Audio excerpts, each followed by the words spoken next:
Hello friends, welcome to our channel. आप सभी का स्वागत है आपके अपने यूट्यूब चैनल न्यू फैंगर्ड कंपटीशन क्लासेस में। दोस्तों, आप सभी को पता है अभी हमारा सीटेट का रिजल्ट आया था, जिसके अंदर बच्चों की जो पासिंग परसेंटेज थी वो बहुत कम थी। मतलब बहुत कम नंबरों से मतलब बहुत कम बच्चों ने उसे क्लियर कर पाया है। इसलिए हम आपके लिए लेके आए हैं सीटेट की मैथ्स के पेपर की सीरीज। इसमें हम क्या करेंगे, जितने भी सीटेट में अभी तक मैथ्स में क्वेश्चंस आए हुए हैं हम उन सभी को सॉल्व करेंगे हमारी सीरीज के अंदर। आज हम स्टार्ट कर रहे हैं जनवरी में आए हुए मैथ्स के क्वेश्चन के से। जो जनवरी में मैथ्स का पेपर लगा था उससे हम स्टार्ट कर रहे हैं। आइए स्टार्ट करते हैं। क्वेश्चन में दिया गया है 3 numbers are in ratio 2 ratio 3 ratio 4। हमारे को 3 नंबर दिए गए हैं जो किस रेशियो में है, 2 रेशियो 3 रेशियो 4 में। और कहा गया है सम ऑफ देयर क्यूब्स, जो इनकी क्यूब्स का सम होगा वो क्या होगा, 33957 होगा। अब पूछा क्या गया है, इन तीनों नंबर के का सम क्या होगा। तो हमें क्या निकालना है, इन तीनों का नंबर सम निकालना है। हमें दिया क्या गया है, इन तीनों का क्यूब का सम, राइट।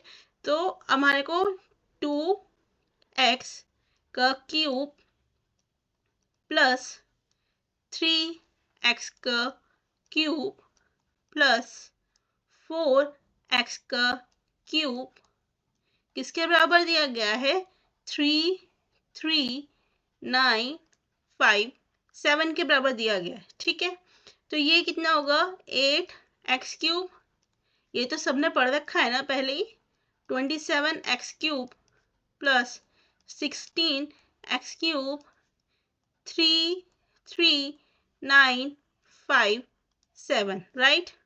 तो ये कितना हो गया हमारा, 99x cube is equal to 33957, right, x cube.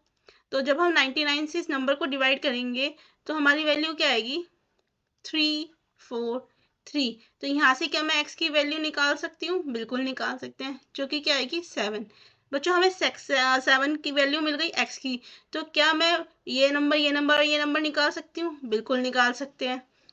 2x is equal to 2 into 7, हमें पहला नंबर मिल गया कितना, 14।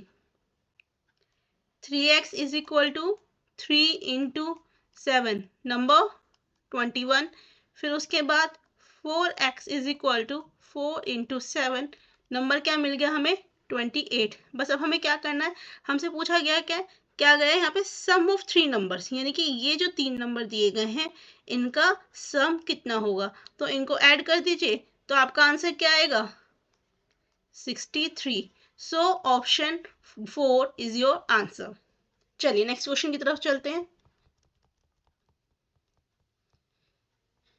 इसमें जो कहा गया है, 3 consecutive integers are such that when they are taken in increasing order and multiplied by 3, 5 and 2 respectively they add up to 99। यानी कि 3 consecutive नंबर, 3 consecutive नंबर का मतलब होता है ऐसे नंबर जो हम एक के बाद एक लेते हैं।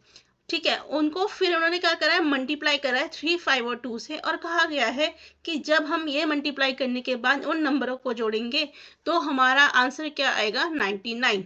तो अब हमारे को ये नंबर नहीं दे रखे, तो क्या मैं पहला नंबर x, ठीक है, फिर मैंने अभी बताया कॉन्सिक्यूटिव नंबर कौन से होते हैं, जो एक के बाद एक आते हैं। तो अगर हमारा पहला नंबर x होगा तो दूसरा नंबर x+1 होगा, राइट, और तीसरा नंबर हमारा x+2 होगा। भाई मान लीजिए अगर हमारा यहाँ पे x की वैल्यू 9 होती तो x+1 यानी कि 9+1 10 होता। फिर उसके बाद x+2 यानी कि 9+2 11। तो कॉन्सिक्यूटिव नंबर क्या हो जाते हैं, 9, 10, 11। ठीक है, अब हमें नंबर नहीं पता तो हमने +1 और +2 कर दिया।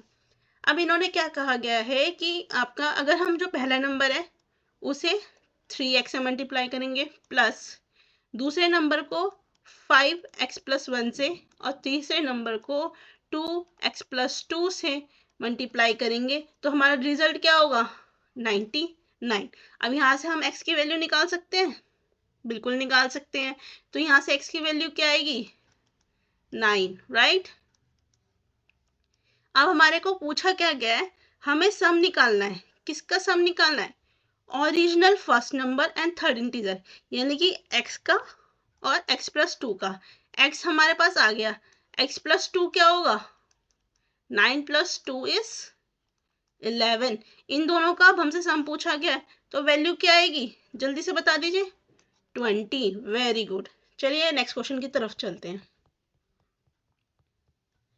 अब इस क्वेश्चन में क्या कहा गया है दोस्तों, कि आपसे कहा गया है the area of curve surface area of a right circular cylinder. ये कोई राइट सर्कुलर सिलेंडर है, this is your right circular cylinder, right, this is your right circular cylinder. तो इसका जो curve surface area, this is your curve surface area, जो ये आ रहा है, मतलब जो ये हिस्सा होगा, this is your curve surface area, ठीक है, वो दे रखा है कितना, 4400 centimetre square. The circumference of its base is 110। ये कहते हैं जो ये बेस है, इसका जो circumference है वो कितना है, 110 सेंटीमीटर। हमारे को वॉल्यूम निकालना है, तो अगर हम फॉर्मूले से समझें तो हमें पता है बच्चों कि कोई भी राइट सर्कुलर सिलेंडर होता है, उसका जो कर्व सरफेस एरिया होता है वो कितना होता है, 2πr/h, करेक्ट। और हमें क्या दे रखा है, सर्कमफेरेंस ऑफ अ बेस। अब इसका बेस तो हमारा सर्कुलर होगा ना, और हमें पता है कि जो हमारा सर्कल होता है उसका सर्कमफेरेंस का फॉर्मूला क्या होता है, 2πr, राइट, 2πr। सर्कमफेरेंस हमें कितना दे रखा है, 110, और 2 × 22/7 × r। क्या मैं यहाँ से r की वैल्यू निकाल सकती हूँ, बिल्कुल निकाल सकती हूँ। r की वैल्यू क्या आएगी, 35/2। यहाँ से आपको पता चल गया कि r की क्या वैल्यू है। अब क्या मैं यहाँ पे फॉर्मूला रख के h की वैल्यू निकाल सकती हूँ, बिल्कुल निकाल सकते हैं जी, निकाल दीजिए। तो यहाँ पे जब हम फॉर्मूला रखेंगे तो आपका h की वैल्यू क्या आएगी, कर्व सरफेस एरिया हमें कितना दिया हुआ है, 4400। 2 पाई की वैल्यू क्या है, 22/7। r की हमने निकाली है 35/2, और h हमें निकालना है। जब हम इनको सॉल्व करेंगे तो हमारे पास h की वैल्यू क्या आ जाएगी, 40 सेंटीमीटर। बस अब हमारा काम क्या, हमारे पास r है, हमारे पास h है। वॉल्यूम का फॉर्मूला क्या होता है, πr²h। तो जब आप इसे सॉल्व करेंगे वॉल्यूम को, तो आपकी जो वैल्यू आएगी वो क्या आएगी, 38500 सेंटीमीटर क्यूब। आप कहेंगे मैम इसमें तो आंसर आया नहीं, वो इसलिए नहीं आया क्योंकि हमें जो ऑप्शन दिया गया है वो मीटर क्यूब में दिया गया है, और हमने निकाला किस में, सेंटीमीटर क्यूब में। और आप सभी को पता है बच्चों, 1 metre is equal to 100 centimetre. तो 1 metre cube is equal to, this is your centimetre cube. तो अगर मैं इसको डिवाइड कर दूंगी आपका इस नंबर से, तो हमारा आंसर आ जाएगा 6। तो हमारा आंसर क्या आएगा, 0.0385 metre cube. So option 4 is your correct answer. चलिए नेक्स्ट क्वेश्चन की तरफ चलते हैं। ये थोड़ा सा ट्रिकी क्वेश्चन है बच्चों। यहाँ पे समझने वाली बात क्या है, क्वेश्चन में दिया गया है कि एक ट्रायंगल पी क्यू आर है जिसमें एंगल 55 डिग्री है, क्यू आर की वैल्यू दी है 18 सेंटीमीटर। इनमें से पूछा गया है कि जो हमारा ट्रायंगल क्यू पी आर है वो किस केस में ऑब्ट्यूज स्केलेन ट्रायंगल होगा, ठीक है। तो आपको याद रखनी है एक प्रॉपर्टी, कि जब हम ऑब्ट्यूज स्केलेन की बात करते हैं तो इसमें क्या है, आपकी जो तीनों साइड्स होंगी, यानी कि P Q is not equal to Q R is not equal to R P, fine. और दूसरी प्रॉपर्टी क्या कहती है कि आपका जो एक एंगल होगा, ठीक है, वो आपका ग्रेटर देन 90 डिग्री होगा, और बाकी के जो दो एंगल होंगे वो लेस देन 90 डिग्री होंगी, करेक्ट। अब चलिए देखते हैं, सॉल्व करते हैं। अभी इसमें हमें क्या दिया गया है, एक एंगल हमारे को दे रखा है 55 डिग्री, फाइन, और दूसरा एंगल आपको साइड दे रखी है। अभी साइड को भूल जाते हैं कुछ देर के लिए, अभी हम एंगल पे बात करते हैं, क्योंकि हमें क्या दे रखा है कि आपके पास जो ऑब्ट्यूज एंगल होता है उसमें एक एंगल आपका 90 से बड़ा होगा और दो हमारे 90 से छोटे होंगे। तो पहला छोटा एंगल हमारे पास 55 डिग्री है। अब मुझे ये बताइए कि अब इन्होंने दूसरा एंगल क्या दे रखा है, 65 डिग्री, करेक्ट। तो 55 और 65 मिलके क्या होंगे, 120, यानी कि 55, दूसरा एंगल 65, और तीसरा एंगल कितना बैठेगा, इन दोनों का सम 120, 180 में से माइनस करेंगे 60। क्या ये फॉलो कर रही है प्रॉपर्टी हमारी, इसको नहीं कर रही, तो ये वाला नहीं हो सकता। So option cancel. नेक्स्ट हमें क्या दे रखा है 35, तो पहला एंगल 55, दूसरा एंगल 35 डिग्री। अब जब हम इन दोनों को सम करेंगे और 180 से माइनस करेंगे तो हमारे पास क्या आएगा बताइए। अच्छा एक चीज और बच्चों, ये वाला ऑप्शन हमारा वैसे ही कैंसिल हो गया। क्यों हो गया? क्योंकि आपकी जो यहाँ पे प्रॉपर्टी क्या दे रखी है, पी आर की वैल्यू भी 18 सेंटीमीटर दे रखी है और क्यू आर की भी 18 सेंटीमीटर दे रखी है। तो उस केस में क्या हो गया, ये आइसोसेलेस ट्रायंगल बन गया क्योंकि दो साइड्स इक्वल हो गई और हमने क्या कहा था तीनों साइड्स अनइक्वल होती है। तो ऑप्शन 2 भी हमारा कैंसिल हो गया। अब आते हैं हम ऑप्शन नंबर 3 पे। ठीक है, यहाँ पे 25 दे रखा है, 55 दे रखा है, फाइन। तो तीसरा एंगल हमारा क्या हो जाएगा 80, इनका सम होगा 80, सॉरी 90, एक सेकेंड 25 है ना बच्चों यहाँ पे, तो दिस इज 80 और आपका 180 में से 80 माइनस करेंगे तो 100, राइट। तो यानी कि ये वाली प्रॉपर्टी तो फुलफिल कर रही है इसकी, राइट। अब एक बार इसको और देख लेते हैं 4 को। 4 में क्या दिया गया 15 डिग्री, यानी कि 55 15 कितना हुआ ये 70, 70। तो आपकी वैल्यू क्या हो गई यहाँ पे 70 के बाद 110।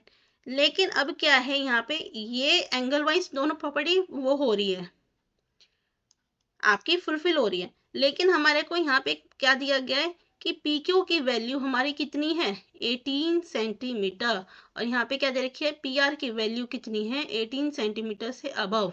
तो हमारे को ऑलरेडी यहाँ पे दे रखा है कि जब हमारी पी क्यू कितनी है 18 सेंटीमीटर है, उस केस में ये एंगल है, तो हमारा जो एंगल होगा ये वाला करेक्ट होगा, राइट। चलिए नेक्स्ट क्वेश्चन की तरफ।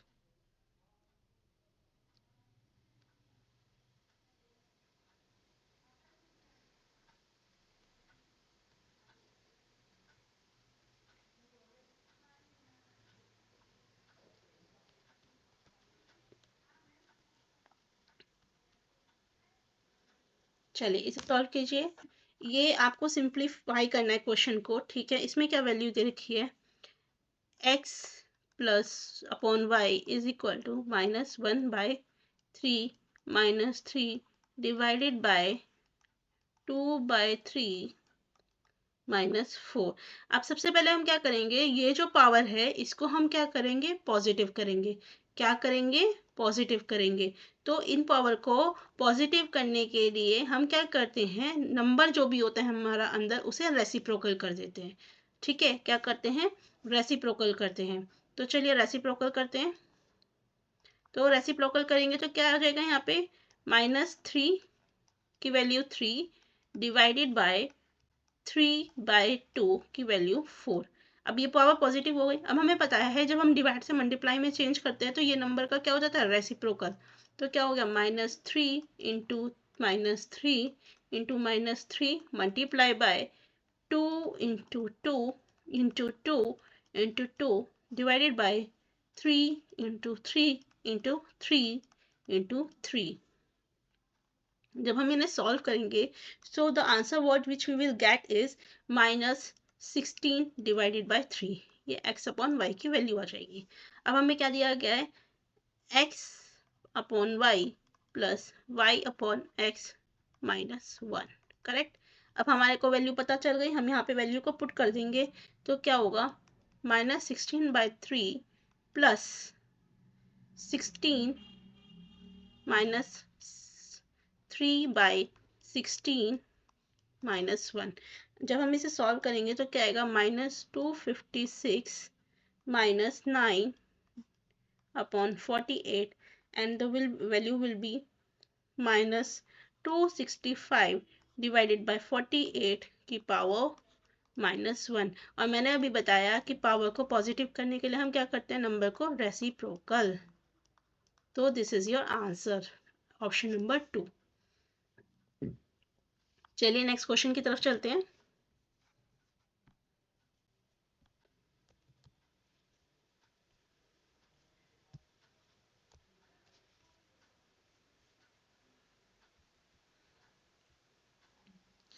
ये सबसे इजी क्वेश्चन है बच्चों। इसमें आपको क्या करना है, आपको सिंप्लीफाई करना है। और पूछा क्या है एक्स स्क्वायर और एक्स के कोफिशिएंट की वैल्यू पूछी गई है।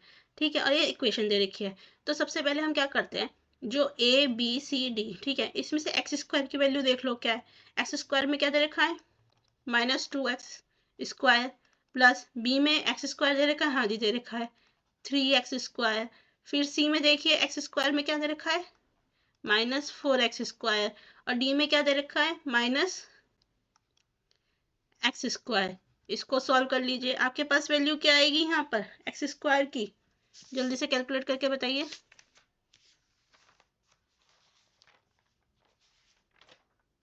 -4x स्क्वायर, ठीक है। तो इसकी जो वैल्यू हो गई वो क्या हो गई, -4 हो गई। अब ऐसे हमें किसकी पूछी गई है, x की पूछी गई है। जब आप x की वैल्यू उठाएंगे तो हमारे पास क्या क्या वैल्यूज हैं x के लिए। देखिए पहले a में क्या है 12x, b में क्या है -8x, c में x है नहीं है, फिर उसके बाद क्या है माइनस, अब यहाँ पे क्योंकि आपका क्या है माइनस, और यहाँ पे भी क्या है आपका x में माइनस, तो मिलके क्या बन जाएगा +x, करेक्ट। तो आपका क्या हो जाएगा यहाँ पे 4x दैट इज 5x, ठीक। अब यहाँ पे क्या है 5 और यहाँ पे क्या है 4, पूछा गया इनका सम यानी कि -1 4 + 5 क्या हो जाएगा 1। So your answer will be this. आपको ऐसे क्वेश्चंस में पूरा सॉल्व करने की जरूरत नहीं है, बस क्वेश्चन को पूछिए, देखिए कि इसमें क्या पूछा गया और उसके हिसाब से क्वेश्चन को सॉल्व करते चले जाइए, ठीक है। चलिए नेक्स्ट क्वेश्चन की तरफ चलते हैं। क्वेश्चन में क्या कहा गया है इसमें कि एक पैरेललोग्राम दिया गया है, this is your parallelogram, right, A B C D. अब बोला गया क्या गया है B D is a diagonal, B D हमारी क्या है डायगोनल है, C B D this is your 12x, A B D is 7y, उसके बाद दिया गया है A D B is 60 degree, और उसके बाद दिया गया है C D B is 28 degree. दोस्तों आपको ये पता होना चाहिए जब कभी भी दो लाइन पैरेलल हो और उनसे कोई लाइन ट्रांसवर्सल जा रही हो तो उनका जो अपोजिट एंगल होता है वो हमेशा क्या होते हैं इक्वल होते हैं। This A is always equal to B जब हमारी क्या हो पैरेलल लाइन्स हो। ऐसी ही इक्वेशन हमारी यहाँ बन रही है, तो ये एंगल हमारा इसके इक्वल होगा, करेक्ट, और हमारा ये वाला एंगल इसके इक्वल होगा। यहाँ से हम x और y की वैल्यू निकाल देंगे। x की वैल्यू क्या आएगी 60 डिवाइडेड बाई 12 दैट इज 5, और y की वैल्यू क्या आएगी 28 divided by 7 that is 4, correct. हमारे पास x और y की वैल्यू है, पूछा क्या है 2x + 3y की वैल्यू यानी कि 2 × 5 + 3 × 4 that is 10 + 12 is equal to 22, 22 degree is your answer. चलिए नेक्स्ट क्वेश्चन की तरफ चलते हैं। सो आज के लिए हमारा लास्ट क्वेश्चन होगा, नेक्स्ट वीडियो में हम और क्वेश्चंस के साथ मिलेंगे। आशा करती हूँ आपको समझ में आ रहा होगा कि हम कैसे सॉल्व कर रहे हैं। दोस्तों देखो करने के बहुत तरीके होते हैं, क्वेश्चन को शॉर्टकट तरीका भी होता है चीज़ों को करने का, बट मेरा मानना ये है कि शॉर्टकट तरीके में चांसेस रहते हैं एरर के, क्योंकि हमारे को उसकी प्रैक्टिस नहीं होती। बट हम जब ट्रेडिशनल मेथड से कोई काम करते हैं तो वो हमारा 100% एक्यूरेट आंसर देता है और कंपैरेटिवली जल्दी, बिकॉज हमें उसको काम करने की प्रैक्टिस ऑलरेडी होती है। तो इसलिए मैं कहती हूँ आप शॉर्टकट ना करके बल्कि ट्रेडिशनल मेथड से कीजिए, आप उससे एक्यूरेटली हमेशा आंसर निकाल पाएंगे। तो चलिए इसको सॉल्व करते हैं, ठीक है। इसमें कुछ नहीं है, सिंपल कैलकुलेशन है, और फिर कहा गया है कि हम इसमें क्या जोड़ें ताकि हमारे को जो वैल्यू है वो 1.1 मिला है। इसको जब हम सॉल्व करेंगे तो हमारी जो x की वैल्यू क्या आएगी, हमारे पास x की वैल्यू आएगी -0.8789। अब हमें पूछा गया है जब हम इसको सॉल्व करेंगे कि इस नंबर में हम क्या नंबर जोड़ें कि हमारे पास वैल्यू क्या आ जाए 1.1 आ जाए, करेक्ट। तो जब हम इस नंबर को वहां पे लेके जाएंगे तो हमारा क्या हो जाएगा, what should be added to x to get the sum this, हम इसके अंदर क्या जोड़ें जिससे कि हमारे पास ये आ जाए। तो हमारी जो वैल्यू आएगी इसके बाद क्या आएगी 1.97879. So this will be your answer. Thank you दोस्तों, आज के लिए बस इतना ही. नेक्स्ट वीडियो में मिलेंगे और क्वेश्चनों के साथ. वीडियो अच्छी लगे तो लाइक और शेयर ज़रूर कीजिए.